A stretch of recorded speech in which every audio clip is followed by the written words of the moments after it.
Semangat pagi semuanya. Semoga semua dalam keadaan yang sehat. Ingat jaga kesehatan ya.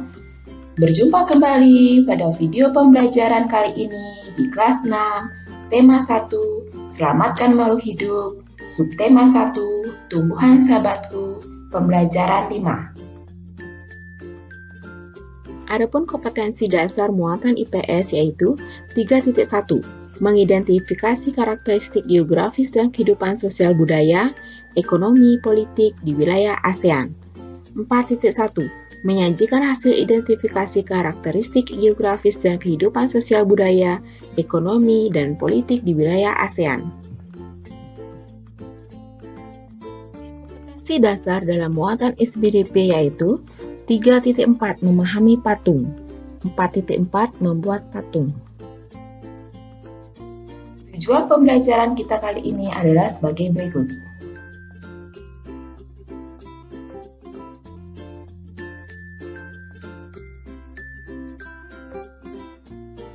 Bagaimana menurutmu pengaruh kondisi geografis bagi kehidupan manusia? Ayo kita pelajari lebih lanjut. Sebagian besar kawasan Asia Tenggara beriklim tropis dengan curah hujan tinggi dan suhu udara panas.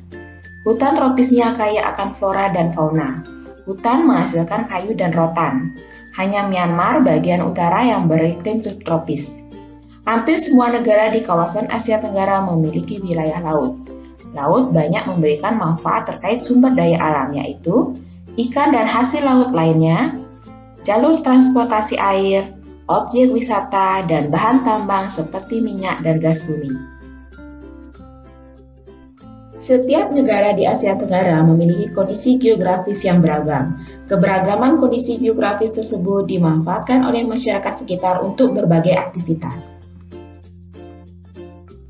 Negara Indonesia.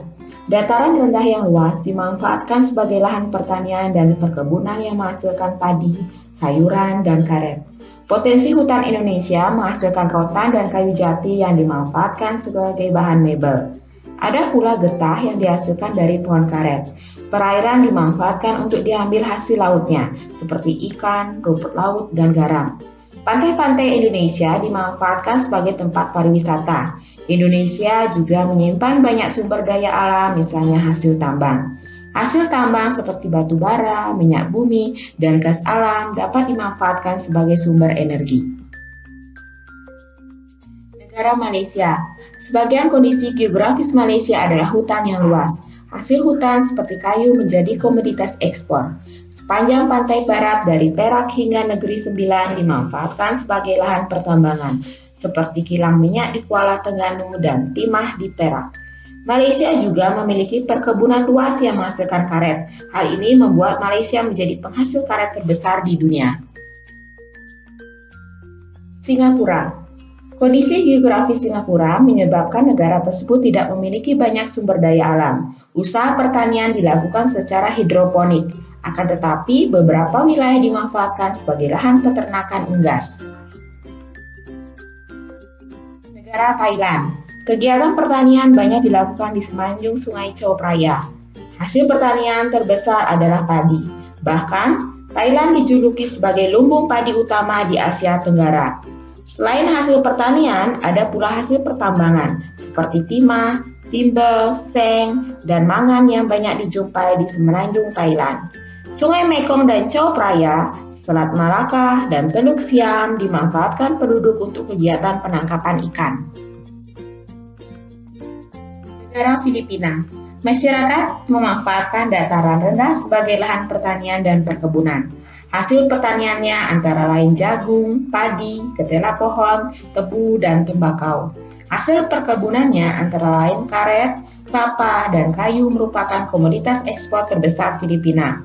Kondisi geografis di wilayah Luzon dimanfaatkan sebagai pertambangan emas. Laos. Dataran rendah Vientiane dimanfaatkan sebagai lahan pertanian padi, jagung, dan tembakau. Sumber perikanan Laos terpusat di Sungai Mekong yang menghasilkan ikan karper dan ikan bir. Salam.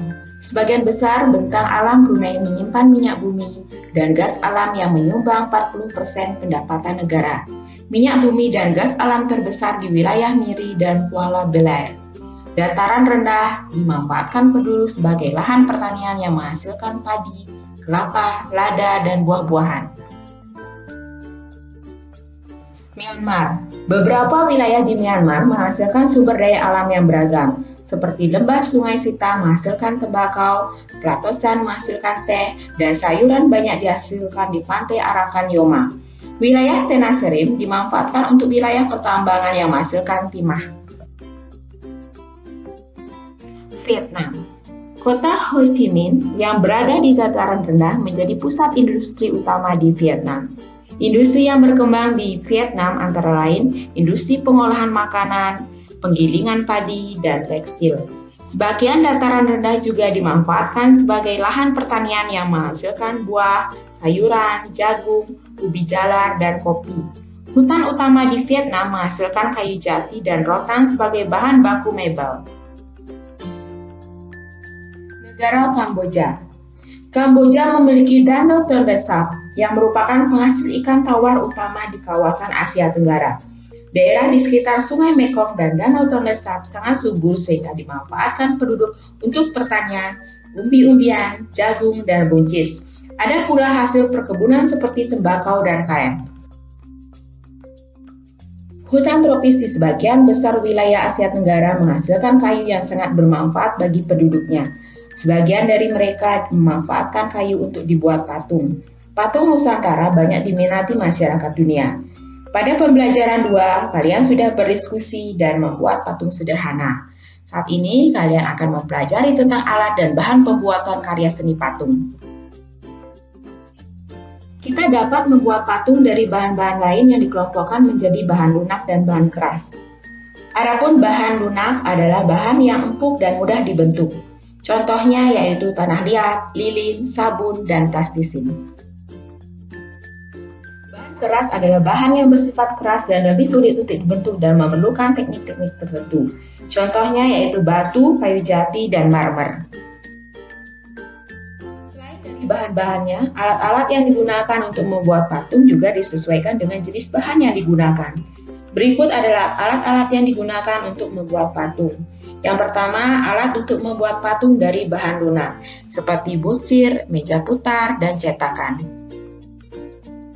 Alat membuat patung dari bahan keras, seperti palu dan pahat, serta amplas. Ternyata, tumbuhan memberikan manfaat bukan hanya sebagai bahan makanan, tetapi juga dapat dimanfaatkan untuk kesenian. Demikian video pembelajaran kita hari ini tentang kelas 6, tema 1, subtema 1, pembelajaran 5. Sampai jumpa kembali pada video pembelajaran berikutnya.